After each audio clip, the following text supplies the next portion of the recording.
Hello, everyone. Welcome to the Ensuring that BIPOC Students with Special Education are Valued session. I am your moderator for today, Sarah Meehan, and I am an intern at the Disability Law Center of Virginia. And we're just going to go and get started. Our first speaker for today is Simone Walker. They are an immigrant from Jamaica who came to Northern Virginia nearly 33 years ago at 16. They started their education at Nova Community College, then transferred to George Mason and graduated with a BA in psychology. Then they pursued a paralegal certificate at Georgetown and worked for a government contractor for 4 years before going to law school.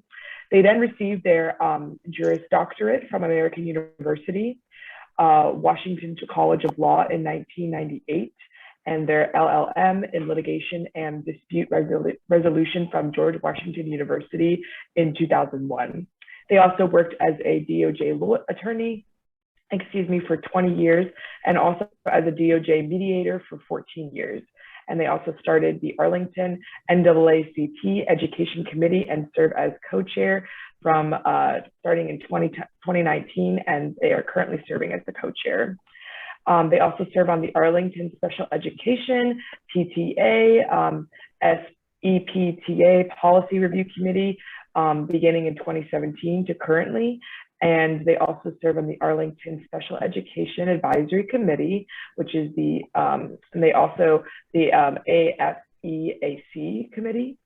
And they also are involved within policy review and special education program review committees in 2019, and the Superintendent's Committee for Equity and Excellence from 2019 to present. So thank you, Simone, for being with us. Thank you for having me. So I'm grateful to the Disability Law Center for inviting me to share my story. So most importantly, to my biography and who I am at the very core is the mother of two wonderful teenagers, one who is neurotypical, and my firstborn, who is diagnosed with ADHD, dyslexia, orthographic deficiencies, and a math disability and a disability in written expression. So I have a story that many people in the public school system can relate to, where I started noticing concerns with my son as early as kindergarten. He is now a 10th grader, just for context. So in kindergarten, I noticed he was reversing B's and D's quite a bit. And so I brought up the concern to his kindergarten teacher, and not surprisingly was told, it's developmental, don't worry about it. He will outgrow it. So I accepted that as reasonable, sounded reasonable. And then continued to just, plug along.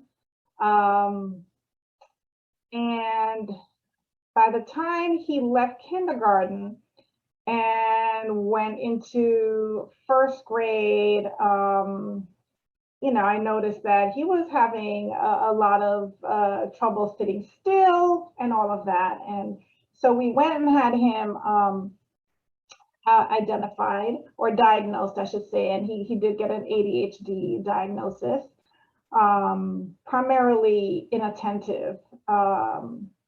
And I noticed that he was having difficulty learning to read. So I wasn't paying a whole lot of attention in kindergarten to his reading skills, but by first grade, I'm like, he's really struggling to read. Despite the fact that he did pass the PALS assessment that Virginia gives to all elementary students. So I brought it up with his first grade teacher at a parent teacher conference. I'm like, you know, he doesn't seem to be grasping the reading. And then what I was told was that he's got ADHD, and the ADHD is getting in the way of him learning to read because he can't sit still, he can't focus, and therefore he's a little slower to learn how to read. I said, okay, sounds reasonable. So we tried a number of natural treatments for ADHD, which basically was diet-based, right? We cut out the sugar, we cut out the processed foods, we cut out the red dyes, just to see if it would help. And while his hyperactivity was reduced somewhat, he was still having difficulty concentrating and focusing for long periods of time on work in class and at home for homework. And then we tried everything there, and then finally we decided to medicate him. So we put him on medication for the ADHD. And by this time we're around second grade, right?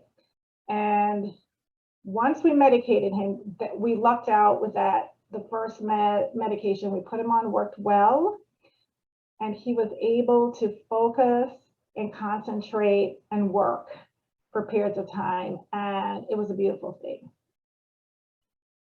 So plugging along towards maybe the end of second grade, I'm noticing he's still not reading proficiently, still struggling to read, and does not seem to be making sufficient progress in reading. That is when the light bulb went off for me, and I realized that there is something else underlying going on here with regards to reading besides the ADHD, because we've got that taken care of, but he's still not learning to read. So what I have learned over the years and from research is that ADHD and dyslexia are often comorbid, and ADHD has a way of masking dyslexia or other types of learning disabilities. So pursued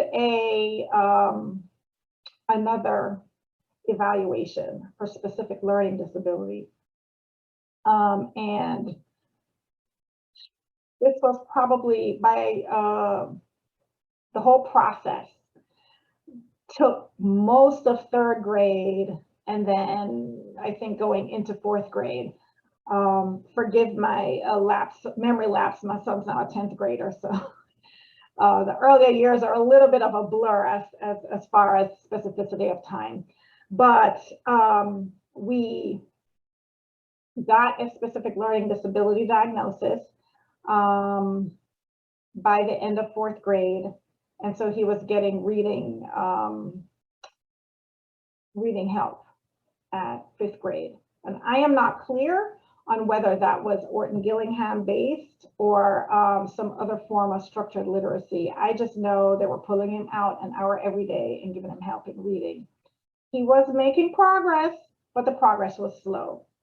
Fast forward to middle school, we had this transition IEP. Administration told me that, you know, he's not going to get pullouts in middle school. It's done, things are done differently. We'll have an instructional assistant in classroom, and that's how he will get his service hours. Okay, it sounded reasonable to me. He didn't like being pulled out anyway, and it's middle school, and you know, socialization and stigmatization and all of that. It sounded reasonable.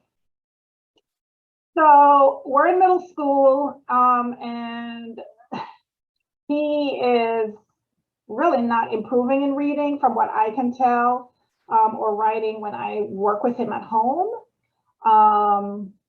And it's just, it has been a struggle, but somehow was bringing home A's and B's and honor roll certificates every quarter.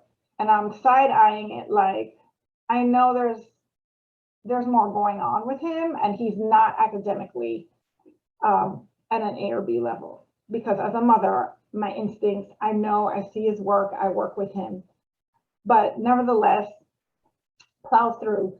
So, I start to inquire about reading assistance, and I'm told that, oh, well, in middle school, we have a reading strategies class, but really it is not OG based.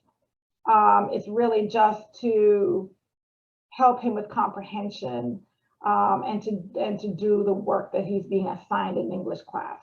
So that did not sound appealing as a good option to pull him out. So we found a dyslexia certified tutor, and he got 2 years of tutoring after school twice a week.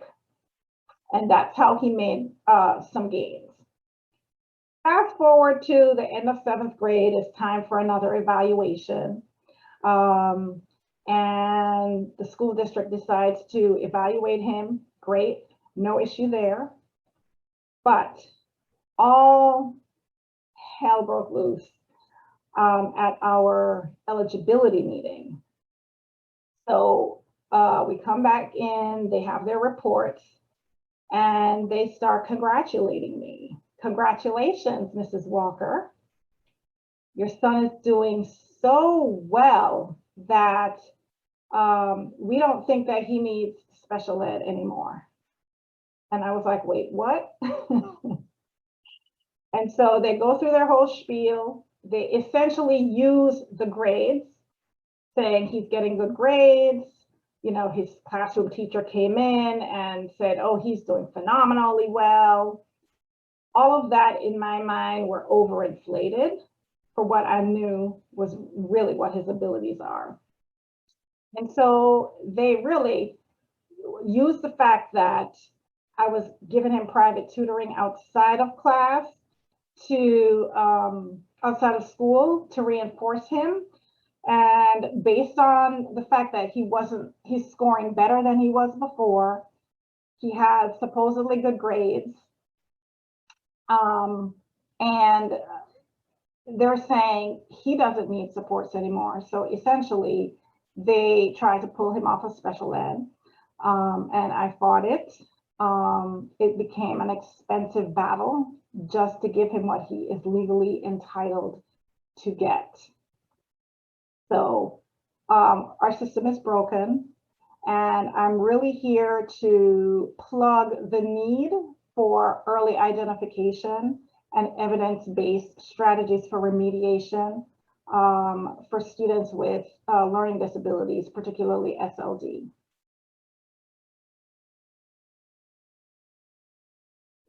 And I think my time is almost up, but happy to answer questions later on in the segment. We still have about 4 minutes left if anyone has any questions.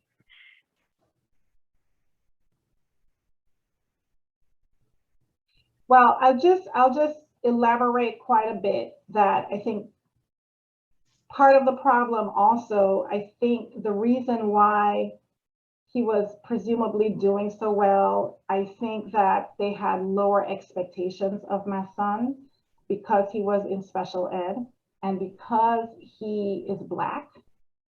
And I think that they lowered the expectations for him instead of demanding excellence and giving him the tools to achieve excellence. They lowered the bar.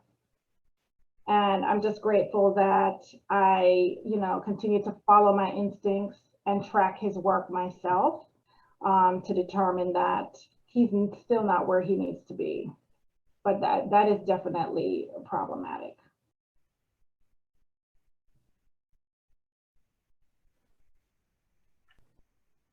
Thank you so much for sharing, Simone. I'm going to be posting in the chat 2 articles that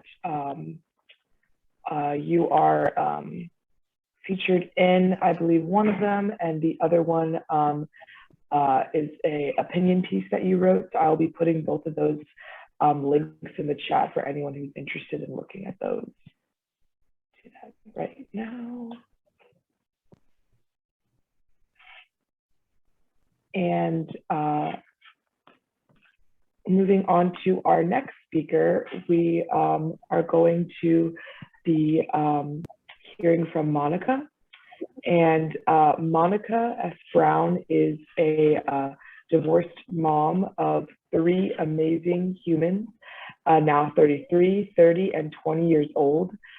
She's lived a life focused on caring for others, personally as well as professionally, coming from the industries of retail, technology, and now higher education. She achieved her bachelor's degree in communications with a concentration in technology. This was after the age of 40 years old. The reward was that her children were able to see her do it and work full time. That led her to work in higher education with adults. And it's never too late to go back to school. She enjoys socializing and building herself as a social media influencer, helping others achieve mental, physical, and spiritual well-being. She's also a small business owner of 2 businesses focusing on health, wellness, and lifestyle. The trials in her life have been triumphs of living and winning. As a woman of faith, she understands that it's not about her, but about her works and her walk. She has attempted to be that example for her children and for those around her. Her motto is understand back and look forward to what is to come. So take it away, Monica. Thank you. Thank you so much. Wow, you read that. So awesome. I really want to thank the Disability Law Center for asking me to be a part of this. This is amazing. And I'm so glad to have the opportunity. Like my bio says, I am a mom of 3. My children being 33, 30, and 20. I grew up with the first 2 children. I had them, in their 20s. In my 20s, and then 10 years later comes my other child. So I had grown up with the other 2, kind of seeing, how does the school system work? How does everything work? Getting them acclimated and learning with them. But then 10 years later, I had my youngest child, Cameron, and he is absolutely phenomenal, smart, intelligent, just everything about Cameron just excites me. And so I kind of knew how to be a mom then. I know how to do homework. I know how to do things because I learned from the other 2, 10 and 12 years older. So when it came to Cameron, and just like Simone said, Cameron was in kindergarten. And even before starting school, even in Head Start, it just seemed a little different than the other 2 children. But every child is different. So as he started in kindergarten, I realized that he wasn't grasping the way the other 2 were grasping their, when they were in school. So me as a mom and coming from believing in education, and Lord knows I wasn't working in it at that time, I created my own little system. I went to his teacher and I said, something's wrong. Cameron's really not catching on. And just like Simone pointed out, they told me, well, he'll grow into it. He'll grow out of it. It's that learning time. He's going to learn it. I'm like, okay, but this is different. This just isn't working. So mom, being the mom that I am, I created index cards. I took index cards and I put different things on them, like the alphabet. I would write the letter A or I write the letter D, but I make the D backwards. I had the whole alphabet written out. I created puzzles for him to show this isn't working. He's not catching on. Like I would do a simple test like, Cameron, this is CDBA, and put it in that order and tell me what it says. So he would give me that order back perfectly. As long as I'm showing him, he could do them. So I said, okay, we do it a couple of times. Then I remove the cards. Okay, now tell me what order you saw. Cameron didn't know, couldn't remember. I'm like, okay, let's show him again. He couldn't remember. So I take these tests, my home tests, and I take them to his teacher. And I said, now we did these at home. Something isn't connecting. And she said, well, he's going to grow into it. I said, okay, I'm telling you that there's a problem. So I contacted the principal. There's something wrong. I need help. I need help with him because I know that there is something not working the way it should in his brain.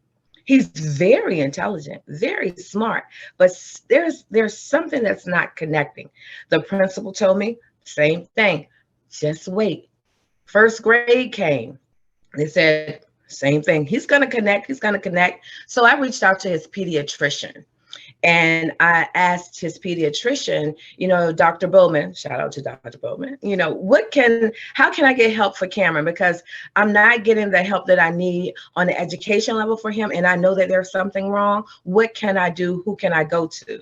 So she sent me to a counselor so Cameron could meet with the counselor. Cameron met with this psychologist. They performed tests and the counselor said, yeah, something's not right. So I took the paperwork from meeting with the counselor to school. So now I'm here with a folder of information on what has occurred with Cameron. Something's not right.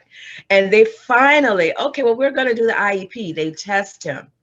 Oh, okay, well, there is a disconnect. He doesn't seem to be remembering, you know, such. There's some type of disconnect with him.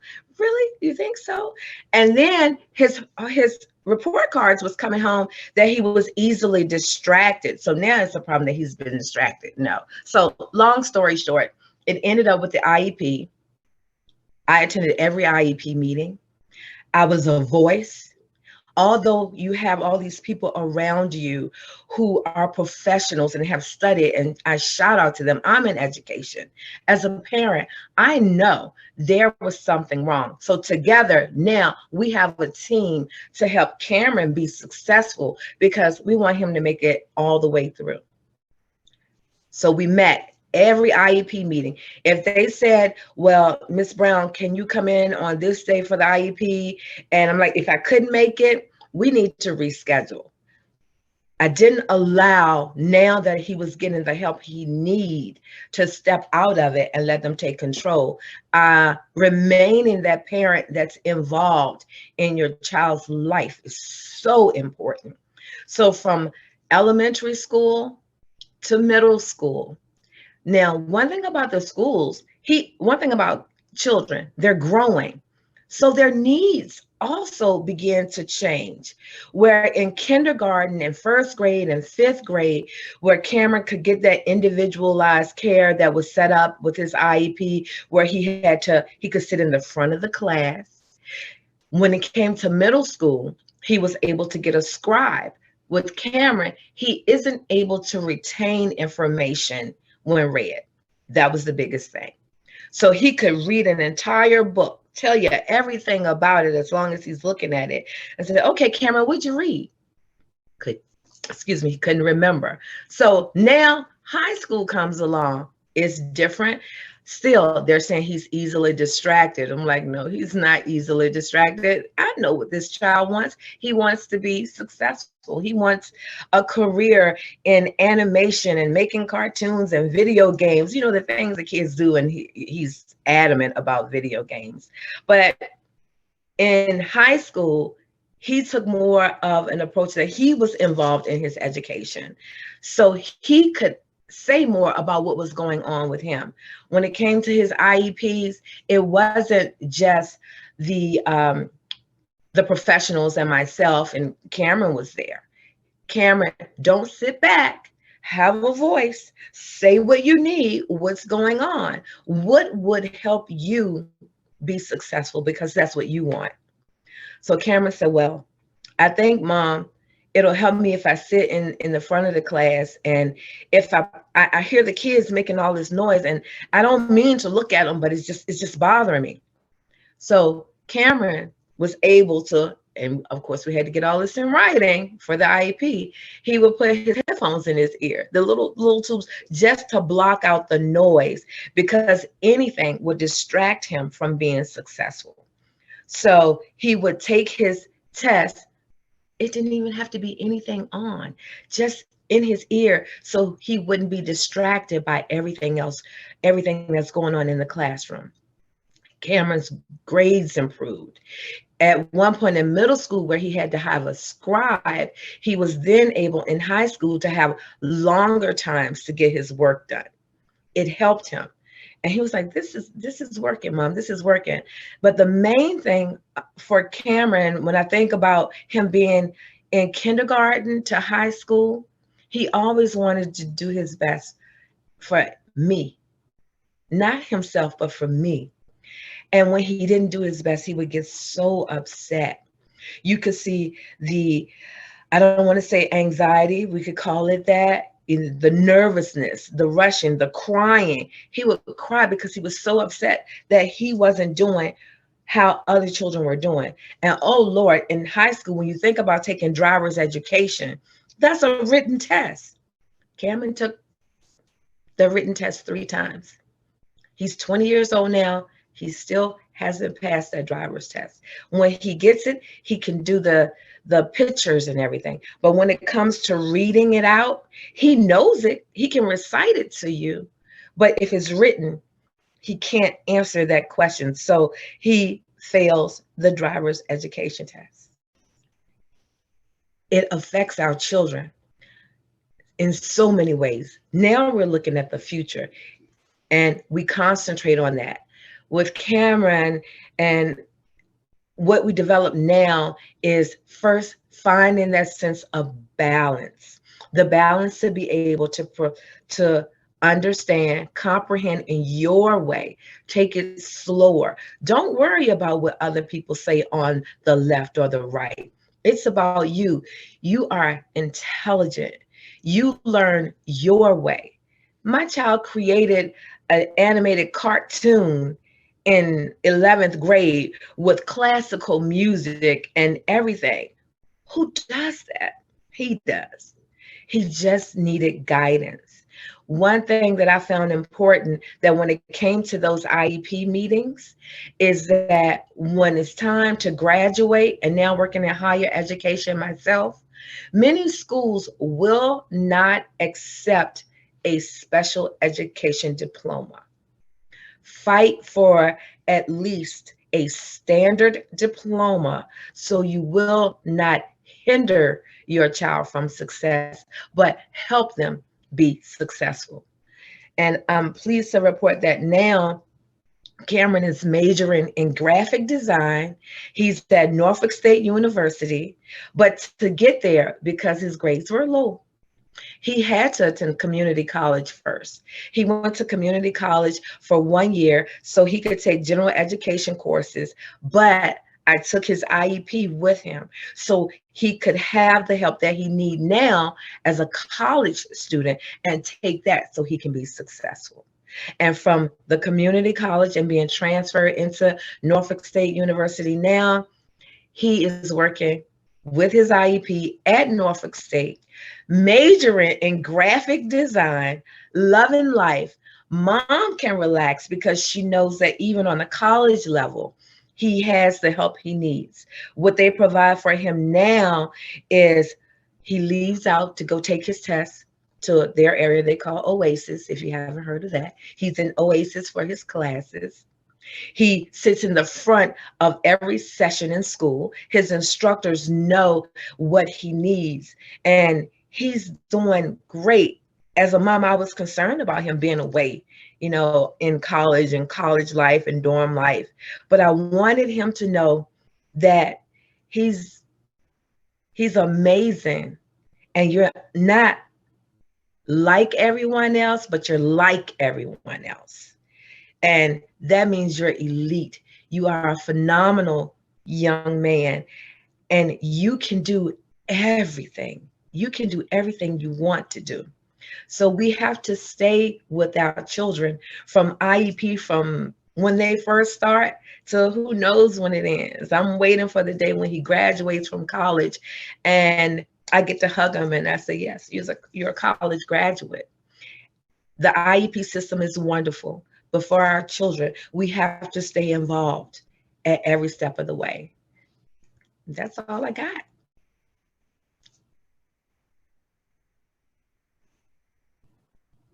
Thank you so much, Monica. That was truly amazing to hear all of that.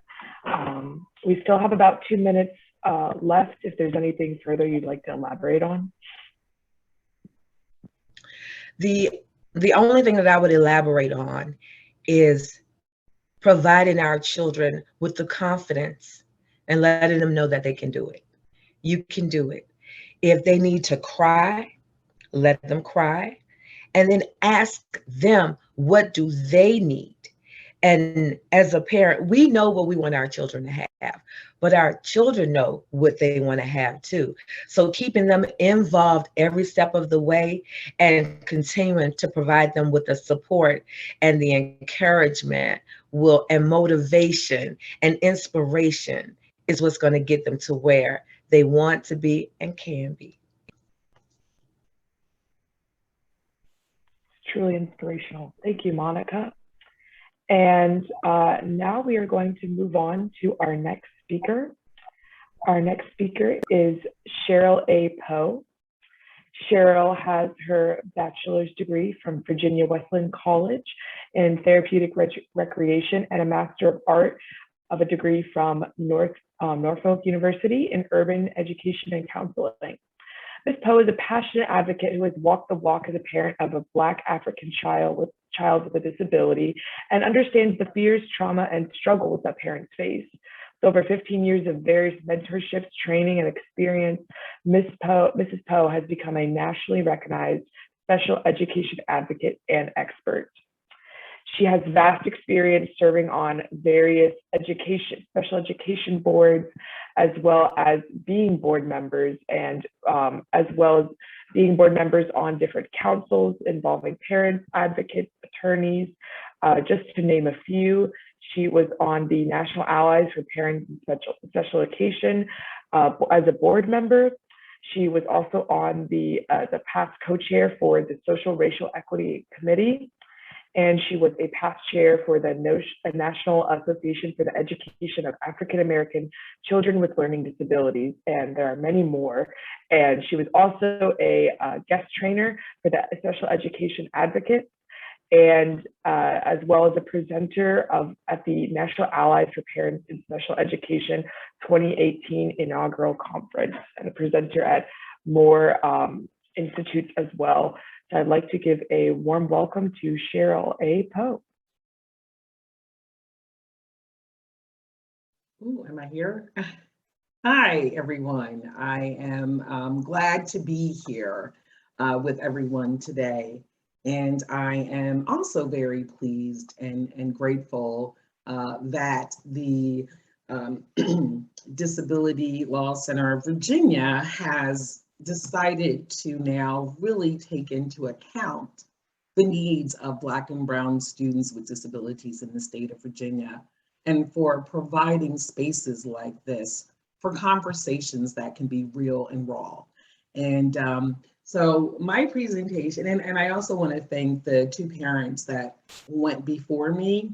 It is so important to see representation in these spaces. And that is something that is definitely missing in the disability community. I'm going to start by telling you guys a little bit more about who I am. I am a native New Jerseyan, I'm not sure, how about just Jersey girl? And I'm from the south part of Jersey, not near New York, closer to Philadelphia and Atlantic City. I came from a very small town. I was an only child, and I believe in self-disclosure now that I'm confident about who I am. I grew up on an IEP. I was a student with a disability who received special education services through my formative years up until high school. I had an SLD. I was that student that if we had to read out loud in the class, that I would act out before they got to me on my turn to have to read in front of everyone because I didn't want to be embarrassed by my peers. That was also coupled with the fact that I went to a PWS, which is predominantly white school. So in all of my classes, for the majority of the time, I was the only Black one. So you couple that idea with a struggle of not being able to perform with your peers and then being the only one of color with your peers, there's a whole lot of trauma and emotions that go with that. I think as I got older and kind of grew into myself, I was able to, because my parents could afford to provide supplementary services for me. So I was a success story. I'm a Black female who had a disability, who continues to have a disability, but was able to achieve. That is a narrative that the disability community has lost.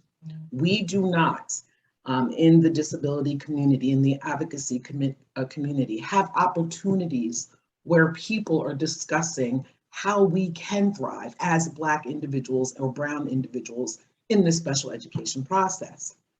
We have to start ensuring that the narratives around special education and what Black and Brown students can do, and English as a limited language can do, we have to change that narrative to some of the positive and not always the negative. And one of the ways we're going to have to do that is admit racism exists. We continue to acknowledge, if we continue to pretend like racism isn't there or racism doesn't exist in the disability community or in our departments of education or in our governments, we will never change the narrative about the potential, about the abilities of Black and Brown students. So I just have a couple slides, because that's what I do. I'm a slide person, to kind of help me guide through some of the pieces that I think is important for the community to understand about the struggles, the true, real lived struggles of Black families. My presentation is very small, it's just a couple slides. They are all based on various sites that I actually have a reference page. If you would like to know where you can learn more about some of the things I'm going to discuss, I can make sure that's available for you later. Oops, sorry, let me go back. So I just want to start with some very basic facts in making sure that we frame what racism looks like in special education. And then we're going to talk about what actions can we do as communities to kind of change that narrative, ensure that Black and Brown students and other students of color are valued, and that we are pushing and requiring our policymakers to implement and accept and to develop policies that are inclusive versus developing policies that perpetuate institutional racism.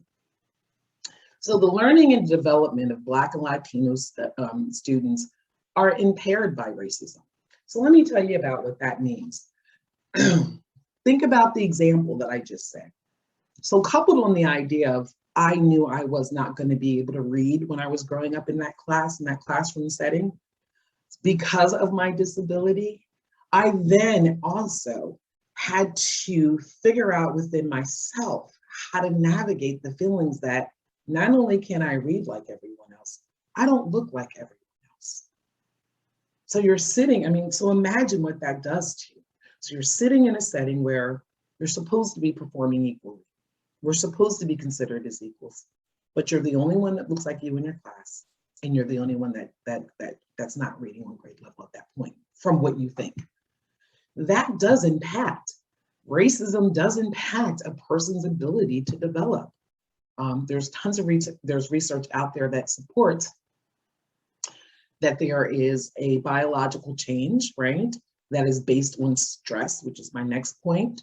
That is compounded by the physiological response to racism and discrimination. And hopefully when we do our panel, Simone can kind of talk about this a little bit more. Experiencing racism as a parent of a child with a disability, I did not share that I am a mother of 2 children with disabilities, and they're the only reason why I'm in this work. I had no intention of being an advocate, had no idea what a special education advocate was, but kind of as both of the parents alluded to, the work that you have to do once you realize that the system is stacked completely against you, consumes you. It consumes your family. The stress of it consumes your life. So I said, and being kind of an obsessive compulsive, I learned everything I could learn. So I took those pieces and I took the biological fear and anger that I experienced when I had a white speech pathologist tell me it was my Blackness, me speaking Black English to my child at home, that was the cause of my child having an articulation delay, and she wanted to end services. To me, that was race-based stress that I experienced. I could feel my body internally, just like a gut, somebody punched me in the gut.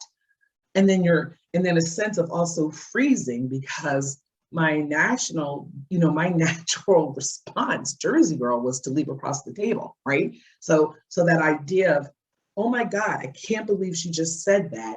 My natural response is, how dare you? But you're stuck in a setting where you can't respond the way that your body feels like you should be able to protect what was hurt. That is what it's like for Black women, for Black parents that are sitting at IEP meetings when we have microaggressions and invalidations thrown at us. So imagine what it's like for the kids sitting in a class where we have instruction being taught in a way that makes Black and brown kids look incapable, that we have reading instruction for kids with disability, you have reading structures like the Seuss books, which you know about how they were found not representing Black families or Black people in a good light. But those are the kinds of materials that school districts use to teach kids how to read. So those are just a quick example of what I believe a student and both parents experience as it relates to the biological reaction of race-based stress. Racial inequalities affect a parent's ability to assert their rights in IDEA. And I need to say, racism and racial inequality at our Virginia Department of Education is also impacting and interfering with a parent's right to access IDEA. Earlier, I don't know if you guys had a chance to see her, and I'd never met her, but I had heard about her presentations. We had Dr. Underwood, who is the State Chief Diversity Officer under our governor's position, Governor's Northam's powers. And she said something that I found very interesting. She talked about that we know and we have to accept, and we know that these institutional racism structures exist, and we have to do better, and we have to be bold, and we have to bring our own table to the chair if they don't invite us. However, I was very, very concerned when the question was posed, or not posed, but when we talked about the Department of Education, and a question was about what can you do then to address those kinds of inequalities that you know exist in the Department of Education that are impacting Black and brown students with disabilities in your state. The response was, we can't just fire people. It's more than that. However, I disagree, because as long as we have systems and people in charge of IDEA regulations and developing policies for the Virginia regulations, as long as they're allowed to continue to develop racist policies that exclude Black people, nothing's going to change. It's just talk. If we don't have leaders that are going to say, Samantha Hollis, what are you doing to change the statistics about Black students in the state of Virginia being disproportionately suspended in our public schools? What are you going to do about that? And if she does not have a plan and she cannot respond to that, then yes, she needs to go. Just like a new policy that was recently developed by the Virginia Department of Education that will hugely, I think, maintain racial inequalities and also linguistic diverse parents. It's about the eligibility process. And it is putting language out there that says you have to look at a person's cultural factors. But then some of the examples that they brought and used as cultural examples were absolutely insulting. The idea that a neurological disorder, something that in your brain does not connect, is not the cause of you having dyslexia or an ADHD or an executive functioning issue, but instead it is your family's position on formal education is absurd and inflammatory. So I challenge our elected current officials to look into what your state is doing. Don't just tell us what you want to happen. You have the ability to stop that, and you didn't. So we need people that are going to walk the walk and talk the talk. Racism violates a moral norm of equal respect. Race itself is a social construct. There is no biological proof that my color, my Blackness means I can't learn to read. None. Okay. Some of the other factors that we are facing, and all of these things are true in the state of Virginia, but also nationally. Racism allows and supports a race-based system of oppression. That, again, goes back to the idea that those that are in charge of making policies that are supposed to be equitable are instead using terms and redefining equitability against those who don't have access to it, is just another way to oppress the system. So if you're going to talk about equity, you can't say you can't use equity as an excuse for why the systems don't work. You can't say, well, we can't grade students because Black students and brown students aren't performing with good grades, so we just get rid of all grades so everything is equitable. I literally had an educator tell me that in an IEP meeting. How absurd. So these are just some of the things that I don't think the community as a whole really thinks about when they look at race and special education. I think if we want to ensure change, here are some of the things that we have to do. We have to see these as systemic injustice, and we cannot be silent. We cannot stay hidden and scared, and we can't accept unethical white privilege and allow that to continue to foster. We can't allow the Virginia Department of Education to come up with guidance documents that say my race causes my child not to be eligible, and not the fact that my child has a neurological disorder. We need to stop and challenge guidance policies out of our Virginia Department of Education that say my position or feelings or my family's feelings about formal education somehow is a cultural factor that has to be considered when determining if my child has a disability. That is fostering a false narrative, and it is continuing to perpetuate how institutional racism works against Black families in Virginia. When individuals and groups point systemic injustices and inequalities, the dominant culture is made accountable. I am taking a risk here by challenging Dr. Underwood's position in her words. I am saying that we have to hold the culture and the individuals accountable for stopping and for engaging in systemic injustices that harm Black and brown students that are linguistically different in the state of Virginia. And that means cleaning house. We need to clean house because the individuals that we have in place now are continuing and are allowed to continue to foster false narratives about Black people. You're developing policies like this guidance from a white lens. There's no one of color or not enough parents, real people of color that know what is happening there, involved in talking about what needs to go in this guidance that is truly equitable. And there's no room for us to pull up our own table. The only time we have an opportunity to address this is here, when we as individuals and group hold the dominant culture accountable. Make the disability be accountable for speaking up against racism in special education. Make sure your voices are represented. Just like DCL was able to do today, you had faces, you had parents of real life experiences talk about what are some of what they see, what happens, what they have to go through, and how they were able to overcome it. Some of them were able to overcome it. I think Simone is still in the middle of it. With that, I love this little, let me go back. That's my reference points. But I love this little guy and his statement. We were born with the ability to change, let me move this, to change someone's life, please don't waste it.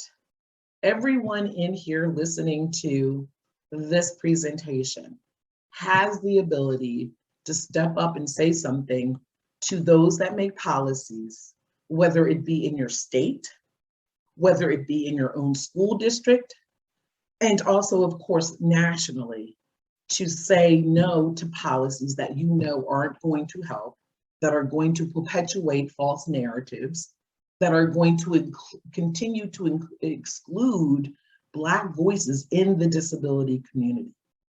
Our voices are valuable, our children's needs matter, and we need allies. We need individuals that can accept the uncomfortableness of talking about race and racism in spaces in the disability community and in our government. Now, I'm not sure if my time is up, but I know the next session is a Q&A, and that's where all three of us, Monica and Simone, will be here to address and answer any of your questions.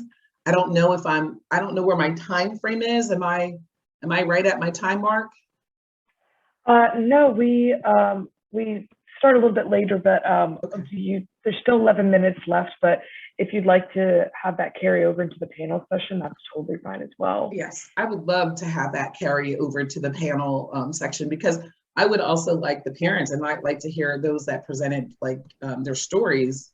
I'd like to hear some of the challenges that they too experience as it relates to, you know, the microaggressions that we experience. So thank you. I hope that my presentation was thought-provoking. So Thank now you. we are going to begin. Oh, I'm so sorry. Now we're going to begin the panel portion of our session, and this will commence at 2:30. But if there's any questions or discussions or anything that anyone has for any of the speakers, then please feel free to say anything or type it in the chat as well. So I would just like to amplify something Cheryl said that I didn't get to in my presentation. I wasn't aware of where I was time-wise. But, you know, the entire IEP process for me was demeaning and demoralizing. You know, I'm a very involved parent. And I have never before, as I was in that the last IEP process that we went through in middle school, had my capabilities questioned as a mother. I mean, I was verbally attacked in the IEP meeting just for fighting to have my son appropriately and accurately identified. You know, and they also tried to manipulate me by telling me this process isn't meant to be forever. He's not supposed to be on an IEP forever. Well, last time I checked, dyslexia is a lifelong condition, as is ADHD. Right. And so I feel like they were trying to pull the wool over my eyes, like I was stupid and didn't know what my rights were. And, you know, questioning my abilities as a mother. I had a case carrier drop F-bombs in the IEP meeting, screaming at me, saying, why am I always focusing on the negative? And it was just, it really weighed on me stress-wise. And so, no, it was not a good process for me, but I had to fight through for the sake of my son. Yeah. How much of your Blackness do you think impacted your experience? Well, I mean, it's funny because I had counsel who happened to be Caucasian, and she said to me, they wouldn't be treating you like this if you were white. So from another white woman to me, that kind of validated what I knew in the back of my mind. And it was just very, very frustrating. But I think in this whole disability process, I think for Black children, the racism in special education shows up as misidentification, right, for emotional disabilities. I think that Black children are often overlooked because of low expectations, that they're not developmentally or where they need to be.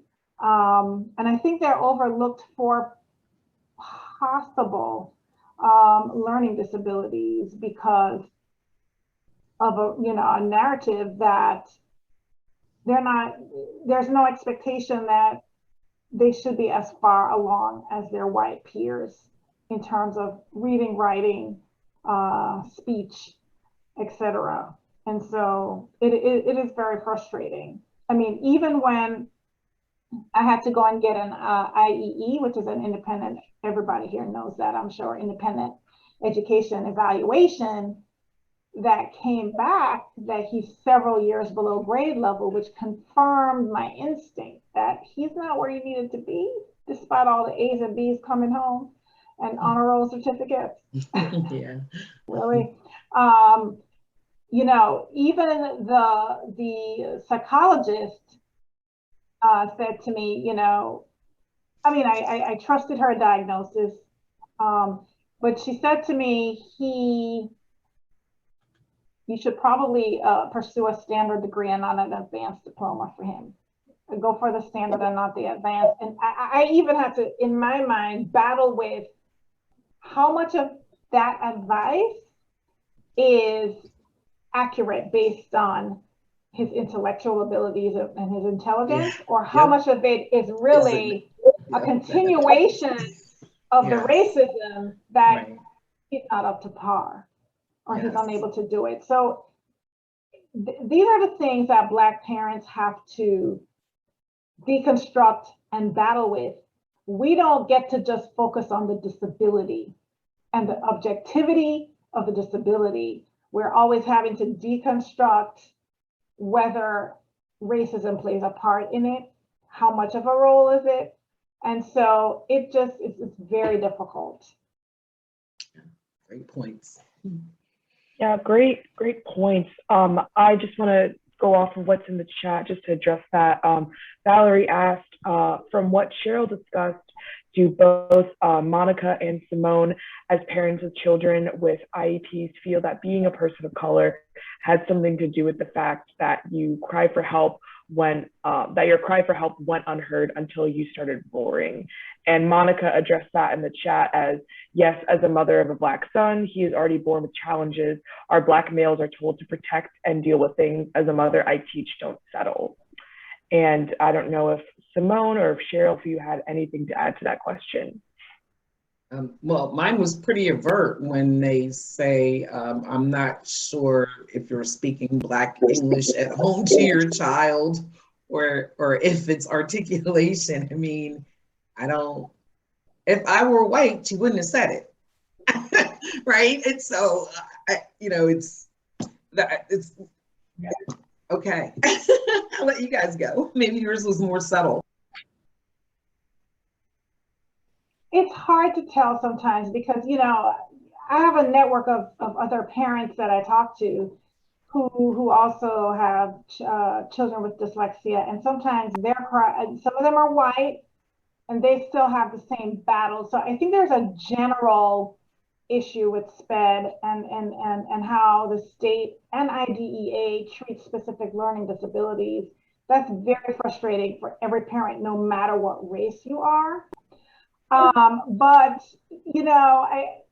like I said, again, because as a Black woman, I'm frequently subjected to microaggressions and racism, it is really hard to separate the barriers that I'm faced in the special ed process and my son from how much of this is racism, how much of this is a broken SPED system. But I think we get the combination, a combination of that. I mean, there are times when it's clear to me that what's said to me or what's expected of my child is because of our race, and there are other times when I really don't know, and it's very unsettling when I can't even figure out what's really going on. And I know Valerie also asked about, am I still in the struggle? So not really. I decided that I had to save my son because he was in 8th grade, getting ready for high school, and he was 4 to 5 years below grade level. And I'm doing the calculation. I got 4 years to close a 4-year gap and still graduate on time in a system that has robbed him of the services that he has been entitled to. And then, I started to see him starting to act out in class. The disruptions were coming in 8th grade, like Cheryl said.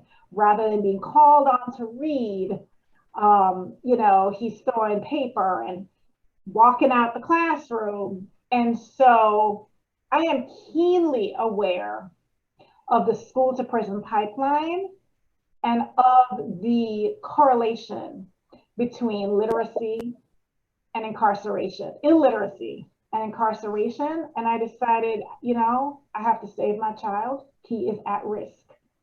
He is at risk.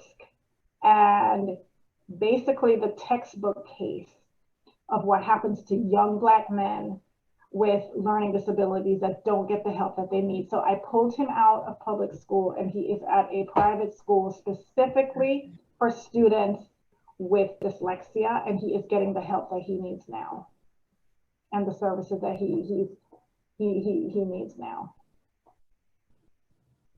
Okay. That's great. Yes. Another question that was posed in the chat that Monica did answer, but just wanted to address that. Monica, do you have a plan for Cam's college years? Are there professors / teachers / counselors on board with his learning disability? Monica said, yes, I am on his Family Education Rights Privacy Act of 1974. If he's not doing well, they will talk to me. Did you want to address anything further with that, Monica? Yeah, sure. When we have a right as parents, even though Cameron's over the age of 18 and is considered an adult. Yes, he's an adult. He's always going to be my child, but he's in college now. So you still have that right to know what's going on. At the school he's now attending, they have OASIS, as I had mentioned earlier.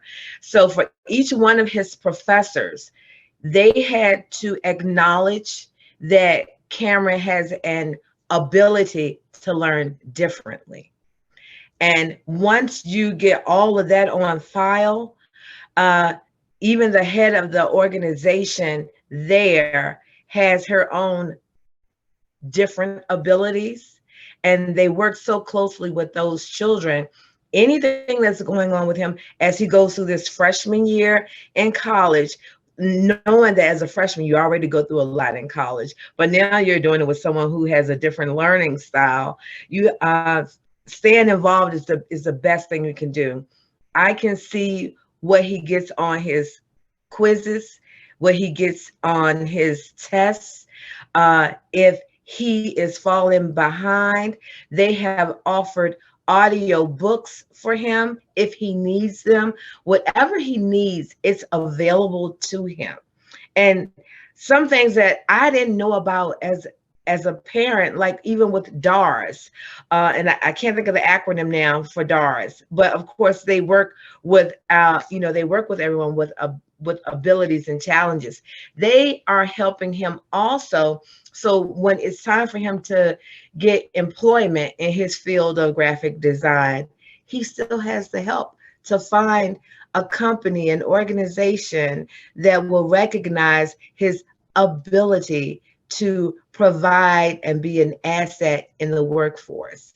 So college is going pretty well, to God be the glory, but I'm still going to stay involved in it. It doesn't stop after high school. We keep going. Yeah, I agree that, you know, both my kids had disabilities, had IEPs growing up, and one of them was able to graduate. He went to an academy and he got honors, but I was on it and we supplemented it, right? We paid somebody to come in and work with our children 3 times a week, because even though I was able to advocate, and I think I filed like 5 due processes against the school district because I was that parent, right? The school didn't appear to have even the ability or the wherewithal in how to give them what they needed, right? It was like unheard of for them to truly want to individualize. And I think for me as a parent, I'm going to be in my parent head, coming into the system, kind of knowing what special ed was because of my background, right? I worked as an early STEM, early intervention with little small kids that were identified. So I was aware of what the supports were that were out there. So I was very kind of like taken aback when we got into the public school setting and they make it seem like, oh, you can only have this, like the limitations. There was such a huge disconnect. And I know that, you know, things can change, and I just want to reiterate as much as I can is that we need allies. We need people who are willing to continue this conversation that is uncomfortable, the racism that does exist, because I loved how Simone talked about it. You know, we as Black people, you know, as Black women, as Black people, do have to kind of tease out. Now, when she said that to me, was she trying to say this, or, you know, was it just innocent? And I think the idea of understanding culture before you're going to roll them out or use them as a factor against us, you have to understand what our culture is. So, you know, you have to understand, like from my household, I'm a Jersey Black person. That's a way different culture than a Southern Black. I know that, I see that. I struggle to maneuver through that, you know, and then I've had Black Southerners make it seem like, you know, we don't like Black Northerners. So even within our Blackness, there are so many different kinds of elements. And to say that there's just this one factor that you have to consider for a whole race of people is insulting. I'm disappointed that more people aren't mad at our Virginia Department of Education for allowing that to occur. If it weren't for Valerie, I wouldn't have even known about it. And you know, I just wanted to share that, and I hope that, you know, people will leave here like wanting to do something more. It's all powerful stuff. Yes. Another question that was posed was, do you all believe that being a mother of children with IEPs that are children of color, how fearful are you that your child will be misunderstood with people of authority / law enforcement? Okay, well, let me just, oh, sorry. Cheryl had her hand up. You're on mute, Cheryl. No, I was raising my hand because they asked how many. I wanted to say I'm one of them. Oh, okay. Yes, I am fearful that my child will be killed by a cop without even twice more so with my one child that's Black, and his disability limits his ability to articulate himself when he's scared. But then just being Black, you don't even have to have a disability. As a Black woman, I'm scared police are going to kill me. I mean, you know, it just is amplified because my son just got his learner's permit and he had to take me dragging and screaming to DMV because I am petrified. I am petrified because he's a Black man, a young Black man with dreadlocks. Okay, let's just add that. Let's just throw that in there.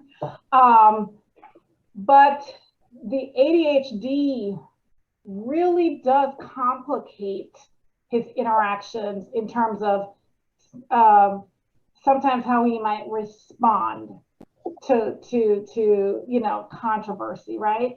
There's an element of impulsivity with ADHD. There sometimes is an element of trying to feed that dopamine with controversy and being combative in a response or controversial in a response, or, you know, just not taking some time to like pre-think through how I should respond first. He doesn't get that. He doesn't have that with ADHD. And so I do worry about how he's going to interact with police, because sometimes, you know, he's acting before his brain, like, you know, it's that impulsivity, plus being an adolescent, and not having the, you know, your frontal cortex be fully developed. But it, yes, we've had the talk that Black people have to have with their kids, but again, because of the ADHD, I worry that, is it really resonating? Is he gonna forget it? And so I stay prayerful. I draw closer to Jesus every day, particularly when it's time for him to get behind the wheel of the car. That's all I can say. Monica? For me, it reminds me of when Cameron was, I think he was about 16, 17. He forgot to dump the trash. Yeah, you know, family. He forgot to dump the trash. And I was at work. So he decides that he wants to take the trash to a neighboring dumpster, which is maybe about a mile from the house. So he's walking down the street with a trash bag. He gets stopped by a police officer. He got a trash bag. The officer stops him and asks him, where are you going with this trash bag? And he said, you know, I forgot to dump the trash at home. Now, is other people walking down the street? Sure, it may seem funny that you're walking down the street with a trash bag, a 13-gallon bag, and it's trash, but why stop him? They followed him. They followed him for a few blocks before actually stopping him. What Cameron's 6'3". At 16, he's 6'3". He's like 6'4" now. And he weighs a wet, maybe about a good 130 pounds.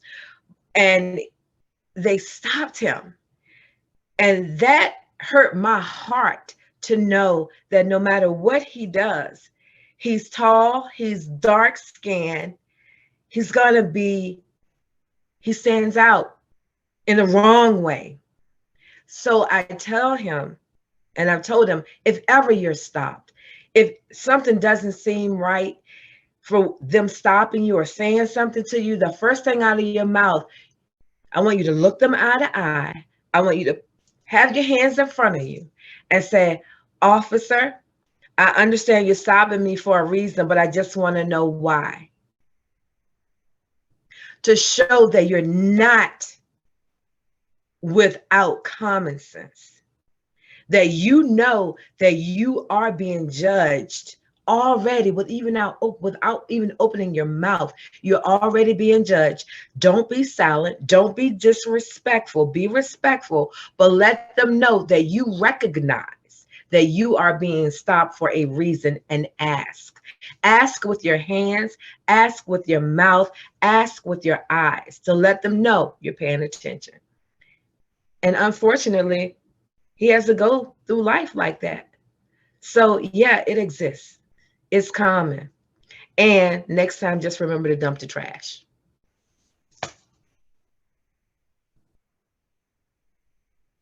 You know, it's hard that our kids have to lose that element of innocence. They can't just take the trash. He can't just hang out with his friends, you know, in a group. You know, they walk to 7-Eleven, a group of 4 or 5 boys, immediately. Yeah, that's cause for concern. They're suspicious. They're up to no good.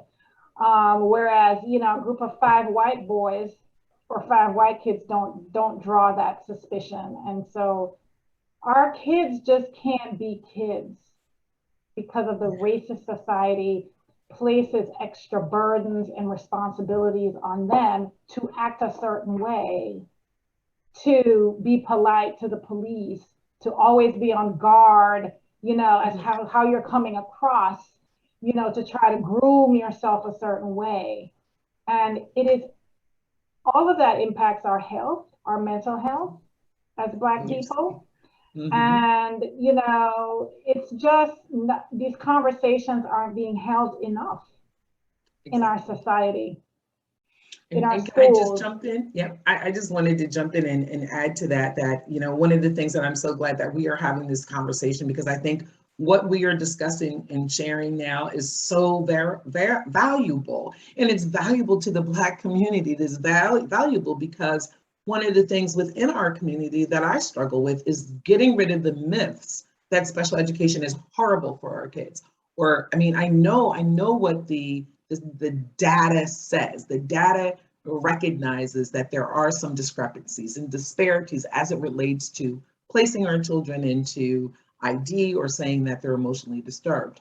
But I blame that on the testing folks, because there are ways to test children and there are instruments that they could develop so that they pull out the bias, so that we know, well, you know, this test looked at bias before it was done. So when we give this test to the individual, we know that factor has already been considered and that person is performing in a way that they need support and services. That is something that I think would help, tremendously in so many ways. But I also think conversations like this, giving space. I see I have an ex-client here that's participating, and I'm glad that she made it. But I think that we need more opportunities like this, separate from a once-a-year conference. These are conversations that our community needs to have ongoing. Yeah, I definitely agree. I think these are conversations that we need to continue having 100%. And so wrapping up, we're hitting the 2:30 mark. Are there any final thoughts or anything before we officially bring everything to a close? I just want to ask everyone to be bold. And when I say be bold, I mean, take a direct action that dismantles, dissolves, or even exposes racism in the special education community. Be bold. Challenge our Virginia Department of Education to do better when it comes to attacking systems that they put in place that harm Black, brown, and linguistically different students. And thank you for allowing us to have a voice. Thank you so much to our wonderful speakers, and thank you so much for everyone's participation, and I hope you all enjoy the rest of the conference. Thank you. Have a wonderful day.